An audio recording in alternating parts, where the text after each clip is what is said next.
Veľká noc je v roku 2025 pohyblivým sviatkom, ktorý pripadá na 20. apríla. Veľkonočný pondelok tak pripadá na 21.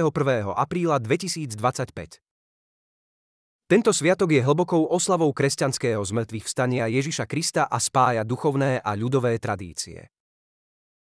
Predchádzajúce dni ako Veľký piatok a Biela sobota sú významné pre duchovnú prípravu a rodinné stretnutia. Symboly Veľkej noci ako vajíčka, baránok či kraslice nesú dôležitú symboliku života, obety a hojnosti.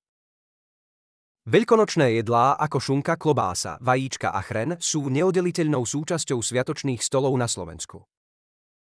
Tradície ako šibačky, oblievačky a zdobenie kraslíc vytvárajú jedinečnú atmosféru rodinnej súdržnosti. Prípravy na Veľkú noc zahŕňajú pôstne obdobie, upratovanie, zdobenie domácností a prípravu tradičných pokrmov. Slovenské zvyky prepojené s prírodou a jarou robia tento sviatok jedinečným pre všetky generácie. Veľká noc je príležitosťou na spomalenie, zamyslenie sa a oslavu radosti zo života a rodinných hodnôt. Tento sviatok spája tradície, históriu a duchovno a ponúka nám možnosť prežiť nezabudnuteľné chvíle s najbližšími.